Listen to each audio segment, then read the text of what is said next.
이라크 바그다드에 위치한 이라크 박물관 지하 저장고 깊숙한 곳. 2003년부터 일반인의 출입이 철저히 금지된 한 구역이 있습니다. 그곳에는 인벤토리 번호 IM231-7이라는 표기와 함께 손바닥만한 점토판 하나가 조용히 놓여 있죠. 이 작은 점토판은 이고리가 당연하게 여겼던 현실을 뒤흔들 잊혀진 과거의 섬뜩한 비밀을 간직하고 있습니다. 시간을 거슬러 1934년 바그다드 외곽의 텔 하르말 유적지 발굴 현장. 고대 바빌로니아 시대의 행정기록 보관소였던 고대 도시 샤두품에서 이 유물이 처음 세상의 모습을 드러냈습니다. 처음 발견되었을 때만 해도 이 점토판은 그저 흔한 유물 중 하나로 여겨졌습니다. 무려 70년 가까운 긴 세월 동안 박물관 창고의 어둠 속에 방치되어 있었죠. 학자들은 표면의 흔적만 보고 이를 단순한 미완성 가계 문서일 것이라 오해했습니다. 하지만 이 점토판은 결코 평범한 가계 문서나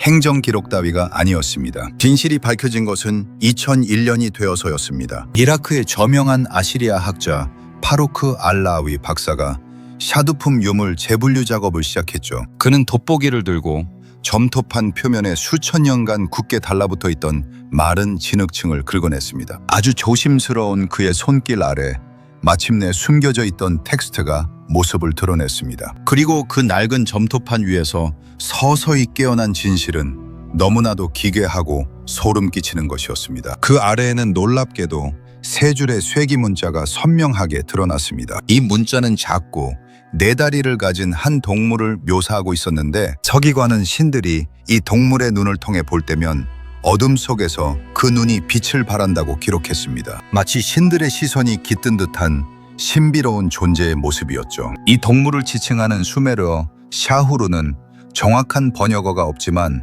단어 앞에 붙은 한정사는 이 존재가 위에서 내려온 피조물임을 명확히 표시하고 있었습니다. 그리고 그 자세한 묘사는 우리가 아는 단 하나의 동물, 바로 고양이와 놀랍도록 일치했습니다. 이 점토판의 기록에 따르면 고양이는 인간에 의해 길들여진 동물이 아니었습니다. 오히려 특정한 인물을 띠고 의도적으로 전달된 존재였죠. 이 고대 문서는 고양이를 잠들지 않는 눈이자 집과 감시자들 사이를 걷는 자들이라고 불렀습니다. 그리고 가장 섬뜩한 부분은 점토판이 고양이가 가만히 앉아 아무것도 없는 곳을 응시할 때 무엇을 하는지 묘사하는 대목입니다. 그것은 휴식이 아니었습니다.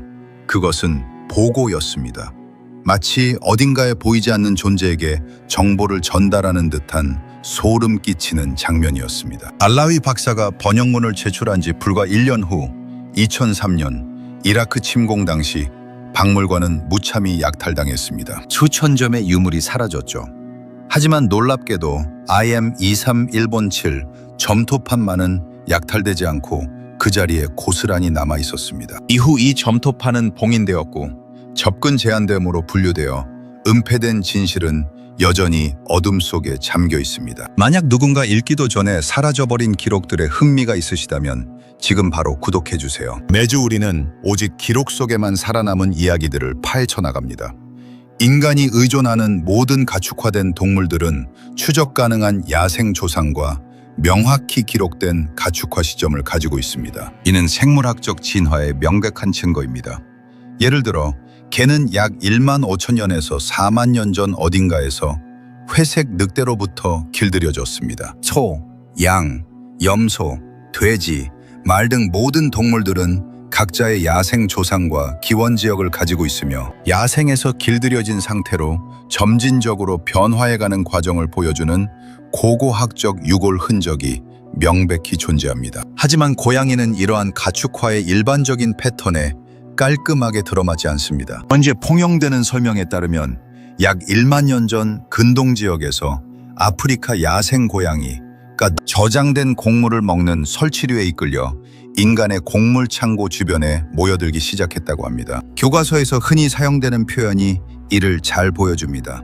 고양이는 스스로 길들여졌다고 합니다. 어떤 인간도 그들을 선택하지 않았고 어떤 특정한 인물을 위해 번식시키지도 않았습니다. 그들은 그저 최초의 농업 정착지 가장자리에 나타났고 그곳에 머물렀을 뿐입니다. 마치 자신들의 의지로 인간에게 다가온 것처럼 말이죠. 그리고 교과서들이 명확히 언급하고는 서둘러 지나치는 중요한 세부 사항이 바로 여기에 있습니다. 오늘날의 집고양이는 유전적으로 야생 조상과 거의 동일하다는 사실입니다. 이 점은 다른 가축화된 동물들과는 확연히 다른 고양이만의 특성입니다. 인간과 함께 살아온 1만 년이라는 긴 시간 동안 고양이의 유전체는 거의 변하지 않았습니다. 개는 크기, 형태, 행동, 두개골 구조면에서 늑대와 극적으로 달라진 것과는 대조적입니다. 이 메어스 진화는 철저히 인간의 선택과 번식의 결과였습니다. 하지만 고양이는 그렇지 않았습니다. 현대의 집고양이는 야생 아프리카 살쾡이와 교배하여 번식 가능한 새끼를 낳을 수 있습니다. 이는 고양이가 인간 문명에 들어오기 전과 기능적으로 거의 동일한 동물임을 의미합니다. 겉모습과 생리적 특성에서 큰 변화를 겪지 않은 유일한 가축화된 동물인 셈입니다. 다른 모든 가축화된 종들은 인간과의 관계 속에서 그 형태가 재편되었습니다. 그러나 고양이는 1만 년의 관계를 거치면서도 전혀 변하지 않은 모습으로 나타났습니다. 마치 애초에 어떤 형태로도 빚어진 적이 없었던 것처럼, 혹은 이미 그 자체로 완전한 모습이었던 것처럼 말입니다. 이처럼 변치 않는 고양이의 본질은 과학자들에게 풀리지 않는 수수께끼로 남아 있습니다. 그리고 샤두품의 수매를 점토파는 교과서들이 설명할 수 없는 한 가지 이유를 제시합니다. 고양이가 변하지 않은 것은 고양이가 우리가 변화시킬 수 있는 존재가 아니었기 때문이라는 것입니다. 샤두품 점토파는 고양이를 애완동물이나 해충 방제자로 보지 않습니다.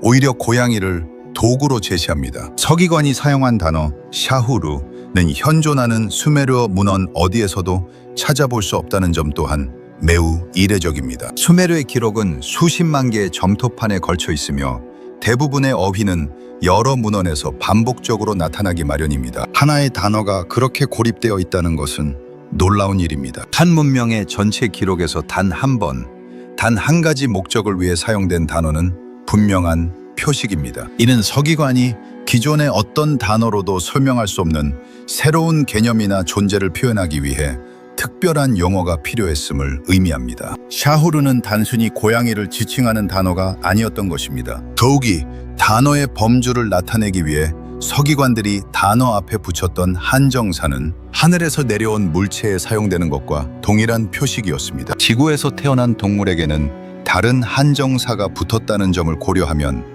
이는 고양이가 단순한 지상의 동물이 아니었음을 암시하는 강력한 증거가 됩니다.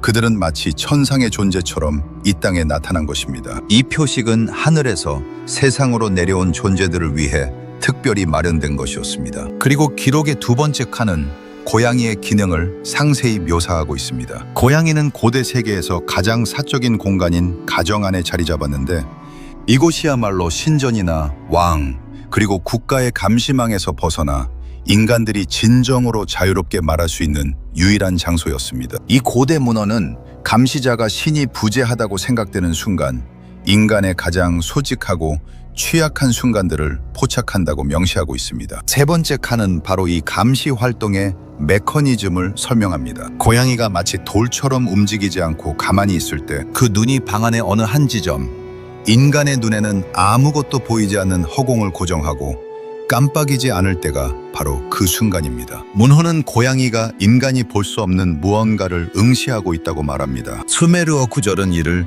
경계를 넘나드는 시선으로 번역할 수 있습니다. 서기관은 이것이 단순히 동물이 쉬거나 사냥하는 행동이 아니라 특정한 기능을 수행하고 있음을 분명히 밝혀두었습니다. 이 문헌의 세계관에서 빈 구석을 뚫어지게 바라보는 고양이는 마치 인식의 저편에 있는 무언가를 향해 조준된 장치와 같았습니다. 그리고 이 기록을 남긴 사람들은 단순히 민간 신앙을 기록한 것이 아니었습니다. 그들은 자신들이 확신하고 있었던, 자신들이 그 안에 살고 있다고 믿었던 하나의 감시 시스템을 자신들이 가진 유일한 언어로 묘사하고 있었던 것입니다. 만약 샤두품 점토판이 고양이를 단순한 동물이 아닌 그 이상의 존재로 다룬 유일한 고대 자료였다면 이는 단지 특이한 하나의 텍스트로 치부될 수도 있었을 것입니다.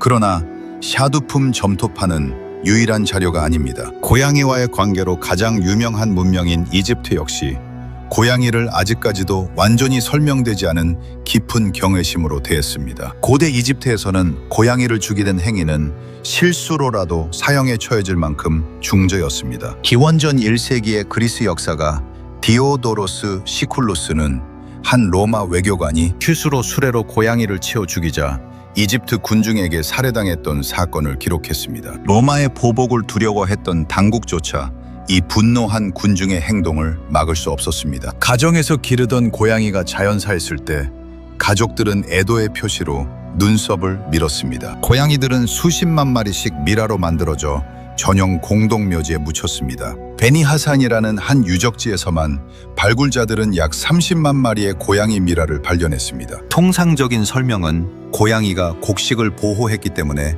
귀하게 여겨졌다는 것입니다. 하지만 다른 어떤 유용한 동물도 이러한 경외로운 대우를 받지 못했습니다. 이집트는 소, 당나귀, 황소 등 수십 종의 동물 노동력에 의존했지만 그들 중 어느 하나도 수백만 마리씩 미라로 만들어지지 않았고 그들을 죽였다고 해서 사형에 처해지는 일도 없었습니다. 고양이만이 동물과 신성함 사이에 특별한 범주를 차지했던 것입니다. 바스테트 여신은 고양이 또는 고양이 머리를 한 여성으로 묘사되었으며 특히 가정의 보호와 밤새도록 가정을 지켜보는 역할과 관련이 깊었습니다. 수백 마일의 거리와 완전히 다른 언어로 분리된 두 문명 모두 고양이를 동일한 역할에 두었습니다. 반려동물도 일꾼도 아닌 위에 있는 힘과 연결되어 인간이 스스로 감시받지 않는다고 믿는 바로 그 유일한 장소에 배치된 감시자로서 말입니다. 이집트인들은 그것을 감시라고 부르지 않았습니다.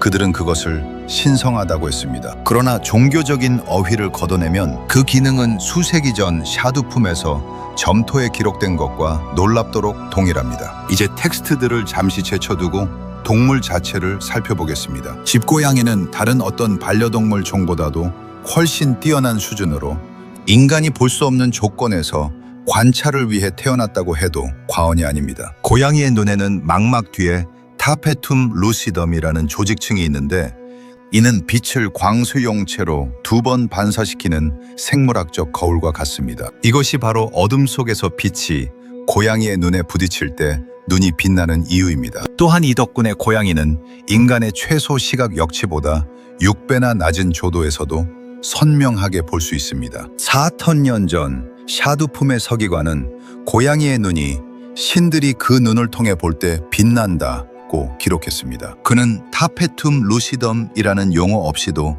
그 현상을 정확히 묘사하고 있었던 것입니다. 고양이는 64,000 헐츠에 이르는 주파수까지 들을 수 있는데 이는 인간 청력의 상한선보다 거의 3배나 높고 개의 청력 범위보다도 훨씬 뛰어납니다. 그들은 인간이 존재조차 인지할 수 없는 초음파 신호를 감지하며 여기에는 그들이 사냥하는 설치류의 고주파 소리뿐만 아니라 20세기가 되어서야 비로소 인간 기술로 감지할 수 있었던 특정 소리 대역까지 포함됩니다. 고양이들은 입천장에 야콥슨 기관이라 불리는 보습코 기관을 가지고 있는데 이는 일반적인 후각으로는 감지하기 어려운 미묘한 화학 신호들을 포착하는 제2의 후각 체계입니다. 바로 이 때문에 고양이가 때때로 입을 약간 벌린 채 꼼짝 않고 서 있는 모습을 볼 수 있는데 이는 인간에게는 없는 특별한 감각으로 주변의 미세한 정보를 처리하고 있는 것입니다. 고양이들은 하루 평균 16시간을 잠으로 보내지만 그들의 잠은 인간의 잠과는 본질적으로 다릅니다. 이들은 마치 언제든 깨어날 준비가 된 경계 상태에서 쉬고 있으며 겉으로 보기에는 깊은 잠에 빠진 듯 보여도 찰나의 순간에 완벽하게 반응할 수 있습니다. 수면 중에도 주변의 미세한 소리와 움직임을 놓치지 않고 인지하는 능력을 유지합니다. 어둠 속에서 세상을 보고 인간이 들을 수 없는 소리를 감지하며 빛 없이도 공간을 완벽히 파악하고 심지어 잠자는 동안에도 의식을 완전히 잃지 않는 경이로운 존재인 것입니다. 만약 어떤 문명이 가정 내부에 배치할 감시자를 설계하고자 했다면 그 설계 명세서에는 고양이의 특성이 완벽하게 묘사되었을 것입니다. 고양이는 그야말로 감시자의 모든 조건을 갖춘 존재인 셈이죠. 수메르인들은 오늘날 우리가 사용하는 생물학적 언어나 개념을 가지고 있지 않았습니다. 하지만 그들에게는 예리한 관찰력이 있었죠. 그리고 그들이 관찰한 것은 주인들이 사적이고 은밀하다고 믿는 공간을 끊임없이 감시하기 위해 모든 감각이 최적화된 동물이었습니다. 바이오묘에게는 아직 명확하게 설명되지 않는 여러 행동들이 존재하며 샤타팜 문헌은 이 모든 행동에 대해 놀랍도록 상세히 언급하고 있습니다. 그중 첫 번째는 바로 응시입니다.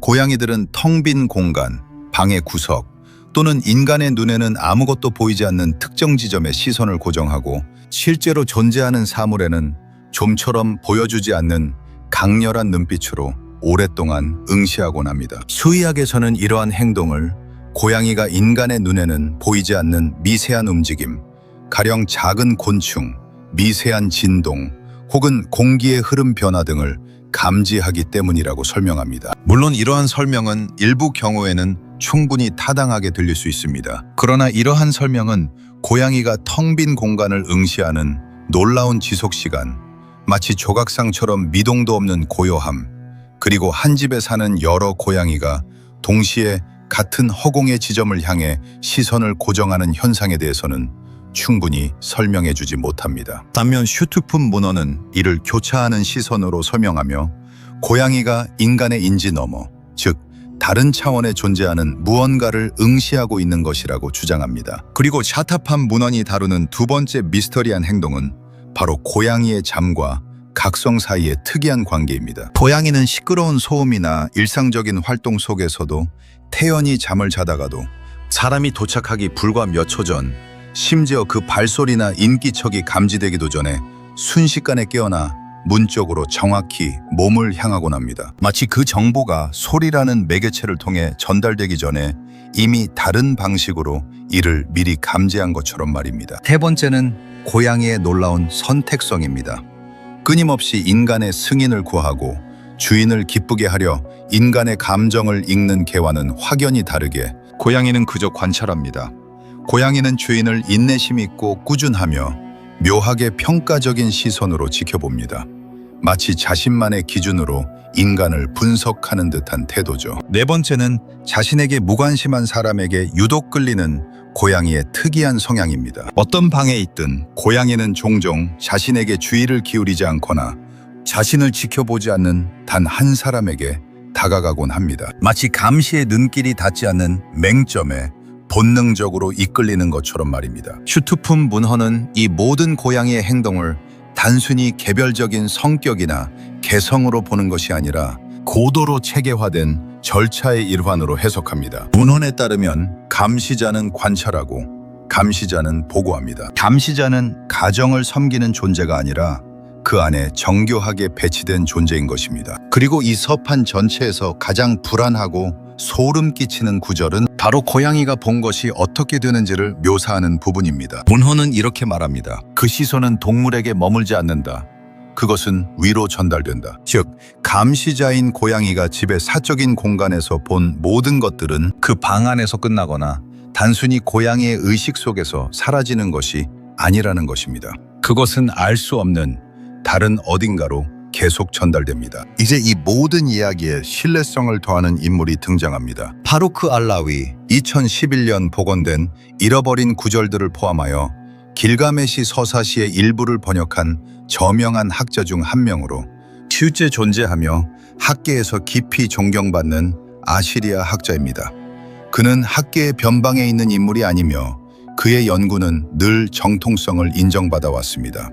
2005년 그가 슈르팡 문서 보관소를 재분류하기 시작했을 때 그의 작업은 그저 수십 년 전에 발굴된 자료들을 신중하게 재검토하는 지극히 일상적이고 학술적인 과정이었습니다. 그가 발견한 IM231-7 서판의 음역본은 다른 어떤 중요한 학술 자료와 마찬가지로 출판을 위해 제출될 준비를 마쳤습니다. 하지만 이때 역사의 비극적인 시기가 개입하게 됩니다. 2003년 4월 이라크 침공이 한창이던 시기에 바그다드의 이라크 박물관은 36시간에 걸쳐 무참히 약탈당했습니다. 이 혼란 속에서 약 15천 점의 귀중한 유물이 사라졌고 비록 일부는 후에 회수되었지만 상당수는 영영 그 행방을 알 수 없게 되었습니다. 이어진 혼란과 수년간의 불안정 속에서 박물관에서 진행 중이던 수많은 부유 작업들은 중단되거나 흩어졌고 심지어는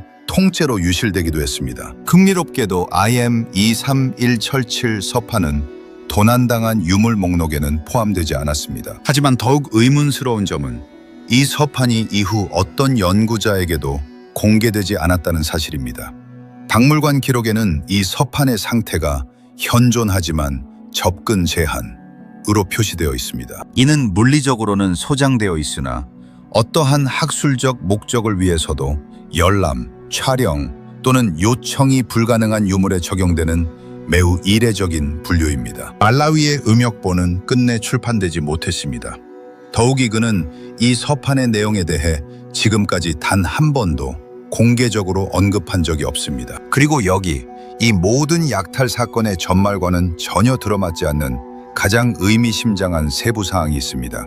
IM23107 서판은 도난당하지 않았습니다. 손바닥만한 서판, 주머니에 넣기 쉬운 크기였지만 약탈당해 텅 비어버린 다른 자료실과 달리 그 자리에 그대로 남아 있었습니다. 그리고 박물관이 재개관한 후 약탈에서도 살아남았던 그 서판은 아이러니하게도 연구자들이 더 이상 접근할 수 없는 귀한 자료가 되었습니다. 존재하지만 철저히 제한된 상태, 온전하지만 활용할 수 없는 상황. 약탈자들에게는 도난당하지 않았지만 학자들에게는 공개되지 않았습니다. 그 내용은 마치 영원히 아무도 읽을 수 없도록 특별히 고안된 비밀스러운 분류 아래 묶여버린 듯 했습니다. 이러한 패턴은 비단 이 서판에만 국한된 것이 아닙니다. 통용되는 역사적 기록이나 학계의 정설에 부합하지 않는 거의 모든 유물이 비슷한 운명을 겪었습니다. 사물 자체가 파괴되지도 않았고 그 존재 자체가 부인되지도 않았습니다. 대신 그것들은 연구될 수 없는 상태에 놓였습니다. 그렇게 되면 그 내용이 확증될 수도 반박될 수도 없게 되는 것입니다. 서판은 분명히 존재합니다. 그리고 그 번역본은 한 학자의 자료 파일 속에 고스란히 남아 있습니다. 그리고 고양이가 무엇을 하기 위해 보내졌는지를 묘사하는 그 글은 4000년 전 기록된 이후로 늘 그래왔던 그곳, 즉 손이 닿지 않는 곳에 여전히 존재합니다. 오늘 밤 당신의 집에 앉아있는 그 동물은 1만 년 전 첫 농경지 가장자리에서 나타났던 아프리카 야생 고양이와 유전적으로 변함없이 동일한 후손입니다. 인류 문명의 유구한 역사를 거쳐왔지만 그 속에서 결코 인간의 의지대로 재형성되거나 길들여지지 않았습니다. 고대 이집트는 고양이를 신의 눈이라 부르며 살해를 사형에 처할 정도의 중죄로 여겼습니다. 수메르인들은 고양이를 경계를 가로지르는 시선이라 불렀고 고양이가 보는 것은 결코 그 방 안에 머물지 않는다고 기록했습니다. 서로 아무런 접촉도 없었던 두 문명이 같은 동물에 대해 놀랍도록 동일한 결론에 도달했습니다. 그것이 우리를 지켜본다는 것, 그것이 보고한다는 것, 그리고 우리에게는 결코 알려지지 않은 어떤 이유 때문에 우리 가운데 배치되었다는 것입니다. 당신은 이것을 주변 동물을 제대로 이해하지 못했던 고대인들의 미신으로 치부할 수도 있습니다. 그러나 그 기록을 남긴 사람들은 수천 년 동안 매일 고양이와 함께 살았으며 우리보다 훨씬 더 밀접하고 진지하게 그들을 관찰했습니다. 그들은 고양이가 방구석을 보는 것이 아니라 그것을 꿰뚫어 보고 있다고 결론 내렸습니다. 우리는 그들의 통찰력 있는 결론을 더 간결한 결론으로 대체했습니다. 즉, 고양이는 그저 동물일 뿐이라고 말입니다. 고양이가 아무것도 없는 곳을 응시하는 것은 먼지 한 조각을 보았기 때문입니다. 문이 열리기 전에 깨어나는 것은 발소리를 들었기 때문입니다. 모든 개별 행동에는 너무나도 평범한 설명이 존재하며 실제로 그 평범한 설명들이 아마도 옳을 것입니다. 그러나 수메르인들이 물었던 것은 각 행동의 개별적인 의미가 아니었습니다. 그들은 우리 집에 들인 모든 동물 중에서 유독 이 동물만이 우리에게 변화되기를 한결같이 거부하는 이유를 묻고 있었던 것입니다. 다른 어떤 동물도 하지 않는 방식으로 우리를 지켜보며 한 번도 교류한 적 없는 두 고대 문명에서 한결같이 신성한 관찰자로 여겨졌던 이 동물에 대해 말입니다. 바그다드에 약탈당한 박물관 어딘가에서 그 질문에 대한 답을 담은 서판은 여전히 어둠 속에 잠들어 있습니다. 그리고 그 서판의 진정한 의미를 명확하게 볼 수 있는 유일한 존재는 바로 그 서판이 묘사하는 동물입니다. 지금 당신의 집에서 아무것도 없는 구석을 늘 그래왔던 방식으로 응시하며 앉아있는 바로 그 고양이 말입니다. 2003년 봄 중국 한조에 위치한 작은 연구실, 유전학자들로 구성된 연구팀이 중요한 실험에 착수했습니다. 그들은 중국 남서부 산악지대의 깊은 동굴에서 발굴된 오래된 뼈 샘플들을 대상으로 정밀한 테스트를 진행했습니다. 방사성 탄소 연대 측정 결과는 놀라웠습니다. 이 뼈들은 무려 4만 년 전의 것으로 밝혀졌습니다. 연구팀의 본래 목표는 아주 단순했습니다. 동아시아 초기 인류 집단의 이동 경로를 추적하는 이른바 역사적 퍼즐 맞추기를 하려는 것이었죠. 그러나 18개월간의 심층 분석 끝에 그들이 마주한 것은 기존의 인류 기원 모델을 산산조각내는 진실이었습니다. 샘플에서 추출된 DNA는 교과서의 이주 경로로는 설명할 수 없는 독특한 유전적 특징을 담고 있었습니다. 이는 오염이 아니었습니다. 일관되고 반복적인 결과였죠. 주류 학계가 상상조차 못한 시기에 현생 인류가 존재했던 겁니다. 프로젝트의 책임 과학자는 2005년 초 이 혁명적인 결과를 권위 있는 국제 학술지에 제출했습니다. 논문은 엄격한 동료 심사를 통과했고 출판 일정도 확정되었습니다. 그러나 출판 예정일 불과 3주 전 믿기 힘든 일이 벌어집니다.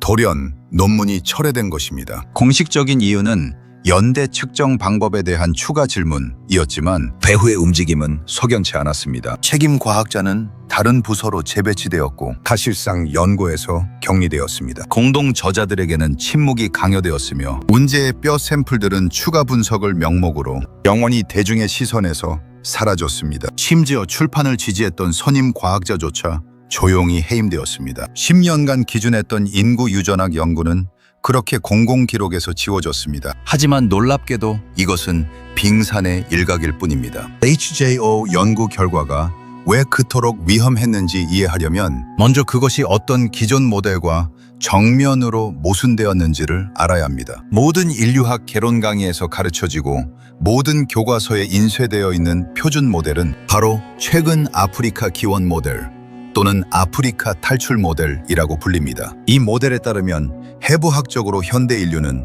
약 20만 년 전 아프리카에서 진화했습니다. 그리고 인류 역사의 대부분 기간 동안 그들은 아프리카 대륙에 머물렀죠. 그러다가 약 7만 년 전 고작 1,000명에서 2,000명 정도의 아주 작은 초기 개체군이 바벨만다브 해협을 건너 아라비아 반도로 조심스럽게 이동하면서 비로소 아프리카를 벗어나 전 세계로 확산되기 시작했다는 것이 정설입니다. 그 소규모 초기 인류 집단은 아라비아 반도에서 동쪽으로 이동하며 남부 아시아 해안선을 따라 아주 서서히 확산되었습니다. 약 4만 년 전에는 동남아시아와 호주 대륙에 도달했으며 이후 수천 년에 걸쳐 유라시아 대륙의 나머지 지역과 마침내 베링 해협을 넘어 아메리카 대륙까지 영역을 넓혀 나갔다고 설명합니다. 이것이 완벽하고 깔끔한 정설입니다. 하지만 왜 학계는 이 단일한 경로에 그토록 집착했던 걸까요? 이 모델은 학술 기관들에게 여러모로 유용한 특징들을 제공했습니다. 첫째, 모든 현대 인류 집단의 기원이 단일하다는 점을 명확히 제시합니다. 둘째, 그 기원을 특정 지리적 위치와 구체적인 시간대에 정확히 설정합니다. 셋째, 모든 인류를 최근의 공통 조상으로 연결해 강력한 일관성을 부여하죠. 무엇보다 인류의 단일성과 지역적 차이가 최근에 발생한 표면적인 현상임을 입증하려던 20세기 후반 학계의 정치적, 이데올로기적 전제들과 폭넓게 부합한다는 장점이 있었죠. 이러한 아프리카 탈출 모델은 1980년대에 학계의 지배적인 합의를 얻게 되었고 1990년대 여성 혈통을 추적하는 미토콘드리아 DNA 연구들로 그 입지가 더욱 확고해졌습니다. 2000년대 초 이 모델은 누구도 반박할 수 없는 확정된 과학으로 간주되었습니다. 주요 토론회 장에서 이 모델의 의문을 제기하는 사람은 무지한자로 취급받기 일쑤였죠. 그러나 문제는 2010년대에 걸쳐 축적된 유전적, 고고학적 증거들이 이 단순한 이주 모델을 더 이상 지지하지 않는다는 것이었습니다. 오히려 증거들은 훨씬 기묘하고 복잡했습니다. 합의에 처음 균열이 생긴 것은 2010년 네안데르탈인 게놈이 해독되면서였습니다. 아프리카인이 아닌 모든 인류가 1에서 4%의 네안데르탈인 DNA를 가졌다는 사실이 밝혀진 겁니다. 이것은 결코 가볍게 볼 수 있는 발견이 아니었습니다. 이전까지의 절대적인 믿음을 무너뜨렸죠. 현대 인류가 다른 고대 인류와 혼혈 없이 그들을 완전히 대체했다는 그 엄격하고도 견고했던 아프리카 탈출 모델에 정면으로 배치되는 내용이었기 때문입니다. 이 발견의 파급력이 너무나 커서 주류 학계도 이를 마지못해 인정할 수밖에 없었지만 그 인정 방식은 기존의 권위를 지키기 위해 매우 신중하게 조절되었습니다. 그들은 네안데르탈인과의 혼혈이 인류가 아프리카를 벗어난 직후 중동 지역에서 발생한 매우 짧고 제한적인 접촉의 결과라고 축소했습니다. 즉 거대한 이주 서사 속에서 벌어진 단순한 우발적 사고 정도로 포장한 것이죠. 기존 합의 모델의 기본 뼈대를 어떻게든 유지하려는 학계의 눈물겨운 노력이었습니다. 그러나 이어서 데니소바인의 등장이 이들의 노력을 더욱 깊은 수렁에 빠뜨렸습니다. 2010년 혹독한 시베리아 알타이 산맥의 한 척박한 동굴에서 약 4만 년 전으로 거슬러 올라가는 아주 작은 손가락뼈 한 조각이 발견되었습니다. 연구자들은 이 뼈의 유전자를 분석하여 이전에 전혀 알려지지 않았던 고대 인류 집단을 확인해냈죠. 데니소바인은 네안데르탈인과 유전적 유사성을 가졌지만 명확히 구분되는 별개의 독립된 집단이었습니다. 무엇보다 충격적인 것은 이들의 유전자가 현대 동아시아 인구와 놀랍도록 깊게 얽혀 있었다는 점입니다. 일부 멜라네시아 인구는 최대 6%에 달하는 데니소바인 DNA를 보유하고 있으며 특히 티베트인들은 고지대 생활에 적응할 수 있게 해주는 특별한 유전자를 그들로부터 물려받았습니다. 네안데르탈인의 발견과 마찬가지로 데니소바인 역시 아프리카 탈출 모델을 완전히 파괴하지는 않았지만 주류 학계가 설정해 놓은 이주 시간표를 극도로 복잡하고 난처하게 만들었습니다. 이는 표준 이주 시기보다 훨씬 오래전부터 여러 고대 인류가 유라시아 대륙 전역에 퍼져 있었음을 보여주었죠. 현대 동아시아 인구의 유전자 풀에는 아프리카가 아닌 더 깊고 오래된 계통에서 유래한 요소들이 포함되어 있습니다. 바로 이 지점에서 억압된 연구의 중요성이 다시금 부각되기 시작합니다.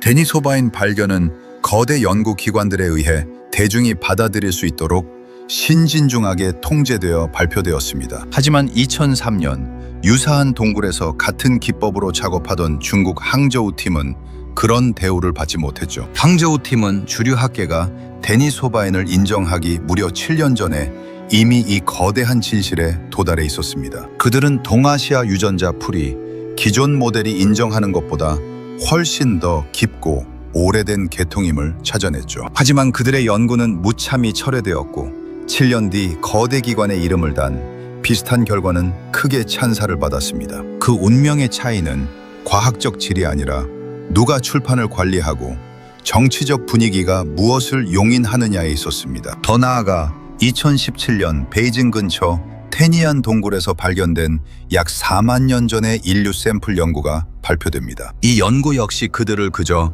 동아시아 인구의 초기 조상으로만 포장하며 매우 신중하게 프레이밍되었습니다. 공개된 논문은 복잡한 심층 역사를 가리키는 결론을 직접적으로 도출하는 것을 의도적으로 피했습니다. 그럼에도 불구하고 부록 자료로 조용히 제공된 방대한 원본 데이터는 전혀 다른 이야기를 하고 있었죠. 독립적인 연구자들은 이 숨겨진 원본 데이터를 집요하게 파헤쳐 자신만의 결론을 내리기 시작했습니다. 하지만 그 독립 연구자들의 훌륭한 후속 논문들은 주요 학술지의 높은 벽을 결코 넘지 못했습니다. 그 대신 상대적으로 규모가 작은 마이너 학술지에 게재되어 소수의 전문가에게만 읽혔을 뿐 주류 학계의 대중적인 담론으로 자리 잡지는 못하도록 철저히 고립되었습니다. 그리고 2019년 시베리아 알타이 지역에서 이전의 모든 것을 엎어버릴 충격적인 발견이 나옵니다. 약 9만 년 전으로 거슬러 올라가는 뼈 샘플에서 믿을 수 없는 유전자가 해독된 겁니다. 어머니가 네안데르탈인이고 아버지가 데니소바인인 완벽한 1세대 혼혈 개체였습니다. 이 발견은 너무나 명백해서 학술적 가치를 인정받아 주요 학술지에 대대적으로 게재되었습니다. 하지만 대중매체에서는 이것이 그저 고대인들의 귀여운 로맨스 정도로 가볍게 소비되었죠. 이 발견이 내포하는 진정한 그리고 위험한 함의는 대중의 시선에서 교묘하게 가려졌습니다. 네안데르탈인과 데니소바인이 그 시기 그 지역에서 존재했다는 사실은 무엇을 의미할까요? 그들은 교과서가 말하듯 지리적으로 분리되어 고립된 채 살아가던 원시인들이 절대 아니었습니다. 그들은 광활한 유라시아 대륙 전역에서 수만 년 동안 정기적으로 교류하며 끊임없이 섞이고 있었습니다. 그리고 바로 그들이 오늘날 동아시아인, 중앙아시아인, 북유라시아인이라고 불리는 인구 집단을 형성했습니다. 이들의 깊은 유전적 역사는 단순한 아프리카 이주, 서사만으로는 결코 설명할 수 없는 복잡한 혈통과 뿌리 깊게 연결되어 있습니다. 그렇다면 이 모든 유전적 증거는 타르타리아와 무슨 관련이 있을까요? 또 수정주의 경제사와는 어떤 연결고리가 있을까요? 이 모든 것은 실로 지대한 연관성을 가집니다. 왜냐하면 유전적 증거는 우리가 미처 보지 못했던 훨씬 더 거대한 역사의 한 조각에 불과하기 때문입니다. 그 큰 그림은 현대의 학술기관들이 정치적, 제도적 이유로 인해 그 전모를 제대로 인정하려 하지 않는 북유라시아와 중앙유라시아에 걸친 심오한 대륙 역사를 담고 있습니다. 17A8세기의 지도들이 이곳을 타르타리아로 표기했던 것은 단순한 상징이 아니라 실제로 존재했던 문화적, 인구 통계학적 실체를 가리킵니다. 그 지역의 독특한 건축물, 대대로 물려받은 거대한 별 모양의 요새들, 땅 속에 묻히거나 현대 문명에 의해 교묘하게 재활용된 고대 도시의 기반 시설들, 그리고 현대 튀르크족과 몽골족 인구 아래에 숨겨진 더 오래된 기층 언어에 대한 언어학적 증거까지, 이 모든 것이 수만 년 전부터 북유라시아 전역에 걸쳐 끊임없이 이어져 온 거대한 인류의 존재를 일관되게 지목합니다. 이러한 유전적 증거들이 마침내 대중의 대화 속으로 진입한다면 오랜 고문서와 역사 자료들이 이미 전했던 바를 분명하게 확증해 줄 것입니다. 현대 학계에서 시베리아, 몽골, 중앙아시아라고 부르는 이 광대한 지역은 결코 아프리카에서 온 최근 이주민들만이 살던 텅 빈 황무지가 아니었습니다. 이곳은 오랜 세월 다양한 층위로 존재해온 거대 인구의 고향이었으며 그들의 유산은 19세기 말과 20세기에 걸쳐 체계적으로 왜곡되고 지워졌습니다. 이러한 거대한 역사 왜곡 서사는 특정한 목적에 철저히 봉사했습니다. 인류의 기원을 아프리카라는 단일 지역으로 좁히고 한정짓는 것은 19세기 말 서구 식민 지배 세력들이 자신들에게 유리한 보편적 기원 서사를 확립하려는 이해관계와 완벽하게 일치했습니다. 또한 이 서사는 내륙 아시아의 방대한 인구들을 단순히 최근에 파생된 근본 없는 존재로 취급했는데, 이는 같은 지역에서 광활한 영토 확장을 노리던 러시아 제국과 대영 제국의 제국주의적 야망에 기가 막히게 들어맞았습니다. 그들은 이 땅을 문명이 없는 비어있는 야만인의 땅으로 규정해야만 자신들의 무자비한 점령을 정당화할 수 있었죠. 이 지배적인 서사는 타르타리아의 번영을 묘사했던 수많은 오래된 여행 문헌과 고대 지리학적 기록들을 그저 미개한 민간 설화나 터무니없는 신화로 치부하며 무자비하게 일축해버렸습니다. 그 결과 제국주의 지배자들의 입맛에 완벽하게 맞춘 극도로 단순화되고 획일화된 세계관이 탄생했습니다. 이 철저히 통제된 역사관은 표준 교과서에 실리고 권위 있는 박물관에 자랑스럽게 전시되며 다음 한 세기 동안 모든 대중교육 채널을 통해 절대적인 진리로 세뇌되고 강화되었습니다. 누구도 이 완벽하게 설계된 지식의 매트릭스에 감히 의문을 제기하지 못하는 듯 했습니다. 그런데 2003년 중국 항저우의 한 작은 연구팀이 등장합니다. 그들은 바로 이 100년 된 견고한 거짓말의 벽에 치명적인 균열을 낼 데이터를 발표할 예정이었던 겁니다. 그들은 완벽한 아프리카 기원설과 도저히 맞물리지 않는 남중국 심층 인구 역사의 살아있는 증거를 손에 쥐고 있었습니다. 이 데이터는 단순한 돌연변이가 아니었습니다.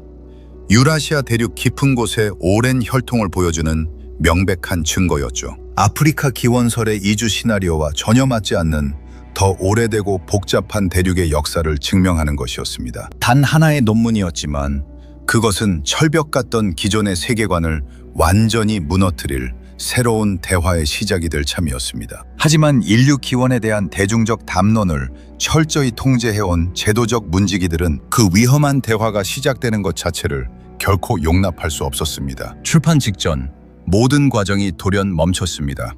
하지만 이는 영화 같은 극적인 암살이나 폭력이 아니라 편집자들의 핑계, 소규모 연구비 거절, 그리고 논문 철회라는 조용하고도 치명적인 방식이었습니다. 현대 학계 특유의 은밀하고도 관료적인 시스템을 통해서 반대 목소리를 숨막히게 조인 것이죠. 확보했던 귀중한 뼈 샘플들은 추가 분석이라는 명목하에 즉각 압수되어 격리되었고 독립적인 연구자들의 접근은 영구적으로 차단되었습니다. 선임 연구원은 자신의 모든 것을 바친 연구실에서 쫓겨나 전혀 다른 부서로 강제 재배치되었습니다. 제도적 시스템은 마치 아무 일도 없었다는 듯 설계된 대로 너무나도 완벽하게 기능했습니다. 그들은 잠재적인 위협을 초기에 완전히 봉쇄하고 기존에 합의된 견해를 굳건히 보존해냈습니다. 이제 그 방대한 혁명적 데이터는 오직 그 연구에 참여했던 연구원들의 씁쓸한 기억 속이나 누군가 개인적으로 숨겨둔 낡은 서류철 속에만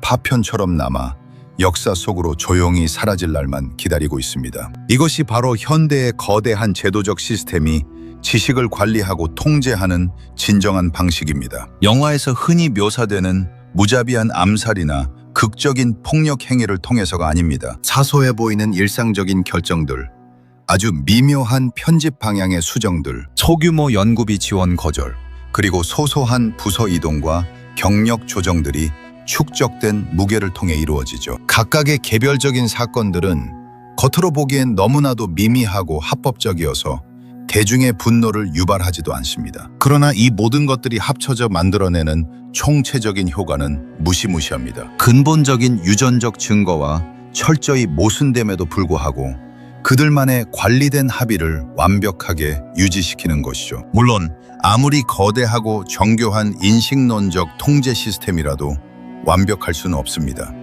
가끔은 아주 작은 데이터의 파편들이 통제망을 뚫고 대중에게 새어나오기도 합니다. 주류에서 밀려난 독립적인 연구자들은 마이너 학술지나 대안적인 웹사이트를 통해 이 금지된 연구들을 발표합니다. 아무리 감추려 해도 유전적 데이터는 수십 년간 끊임없이 축적되고 있습니다. 그리고 그 방대한 데이터는 언젠가 합의된 기존의 견해가 스스로를 억지로 수정하도록 강제할 것입니다. 하지만 진실을 마주하는 주류 학계의 수정 시간선은 빙하처럼 느리고 고통스럽습니다. 합의가 수십 년 동안 데이터가 보여주던 사실을 마침내 억지로 인정할 때쯤이면 애초에 체제에 큰 위협이었던 2003년의 선구자들은 이미 오래전에 잊혀 사라진 존재가 되어 있을 것입니다. 2003년에 금지된 DNA 연구는 결코 유일한 이단하였던 것이 아닙니다. 그것은 수십 년에 걸친 거대한 억압의 역사 속 단 하나의 이정표이자 수많은 사례 중 하나일 뿐입니다. 파편적인 형태로라도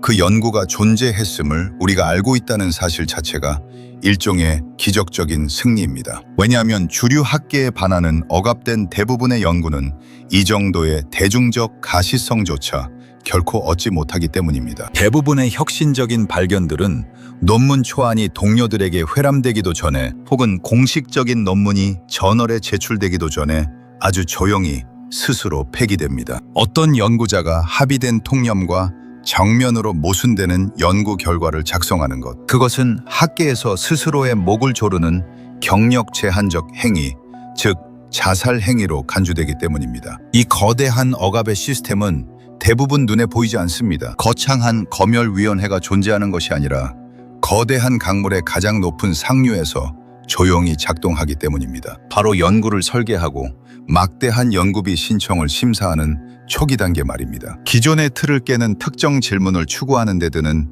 직업적, 재정적 비용이 너무나 큽니다. 그래서 대부분의 똑똑한 연구자들은 아예 처음부터 그 위험한 질문을 피하도록 스스로를 검열하게 되죠. 그렇기에 2003년 항저우 팀의 연구는 대부분의 묻혀버린 경우들보다 훨씬 더 멀리 나아간 것이었습니다. 무려 출판 직전까지 갔다는 그 사실 자체가 학계의 통제 시스템에서는 극히 이례적이고 위험한 사건이었습니다. 이 연구가 과정의 마지막 단계에서 포착되어 봉쇄되었다는 것은 제도적 문지기들이 이 위협을 얼마나 심각하고 두렵게 받아들였는지를 보여주는 증거입니다. 위협은 실제했으며 그들이 찾아낸 데이터도 명백한 실제였습니다. 그리고 억압이 시작되었을 때 그것은 단호하고 결정적이었습니다. 남서부 중국 동부 시스템에서 발굴되었던 그 귀중한 뼈 표본들은 아마도 지금 이 순간에도 어딘가에 있는 기관의 차가운 지하 보관소에